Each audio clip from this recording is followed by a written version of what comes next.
Bonsoir à tous et bienvenue à Perspective. Le pape François s'est adressé ce matin aux participants de la 30e Conférence internationale des travailleurs en soins de santé. Le Saint-Père a débuté son discours en soulignant le 30e anniversaire du Conseil pontifical pour la pastorale de la santé et la publication de l'encyclique Evangelium Vitae de Jean-Paul II. Le pape les a félicités de leur commun désir de protéger et d'aimer la vie. Et à partir de l'encyclique, il a souligné les qualités de l'hospitalité, la compassion, la compréhension et le pardon comme des attitudes essentielles au déploiement de la miséricorde. Il a aussi parlé d'une attitude qui devrait être rejetée, celle de la poursuite de la perfection physique, disait-il, ainsi que l'illusion de la jeunesse éternelle. Elles alimentent le mépris des personnes faibles et vulnérables. Il a de plus rappelé la clé de son encyclique Laudato Si, qui est la conversion du cœur à l'évangile de la création, qui recherche, expliquait-il, des moyens d'être les interprètes du cri pour la dignité humaine, qui vient surtout des pauvres, des exclus, des malades et de toutes les personnes qui souffrent. Puis, on continue de réagir aux attentats à Paris la semaine dernière. À Montréal, notre journaliste Francis Denis a recueilli la réponse du professeur émérite de l'Université de Paris, Rémi Brague. Il a aussi reçu le prix Ratzinger pour la théologie en 2012. Il donnait une conférence à Montréal dans le cadre d'un symposium à l'Université McGill. Est-ce que vous pouvez d'abord nous donner vos premières réactions par rapport aux attentats de Paris, là, à chaud comme ça? Écoutez, à chaud, en gros, je suis contre.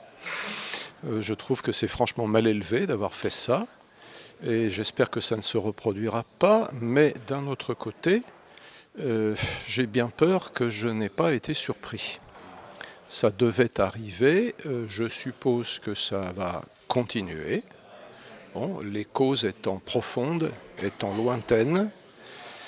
Il faudrait les traiter de manière moins anecdotique, disons, que simplement par des frappes aériennes ou par des opérations de police, même si les deux sont sans doute utiles à court terme.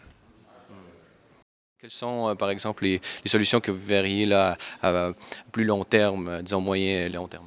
Écoutez, négativement déjà, je dois quand même constater que la manière dont les autorités politiques et intellectuelles, et même parfois, hélas, spirituelles de l'Occident répondent, sont, pour dire les choses gentiment, inadéquates et pour les dire méchamment, ridicules.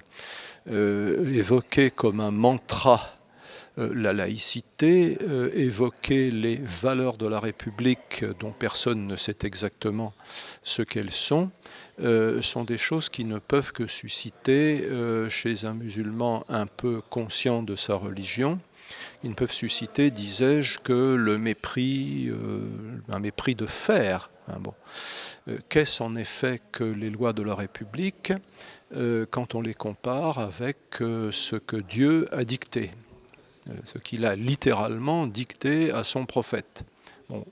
Aucune décision émanant d'une instance humaine ne fait le poids, si je puis dire, contre la parole de Dieu. Est-ce qu'à travers tout ça, peut-être pour finir sur une note un peu plus positive, quelles sont vos espérances là, dans toute la situation en ce moment, peut-être en France puis en Occident en général? Je crois que vous avez tout à fait raison de parler d'espérance, c'est une vertu théologale.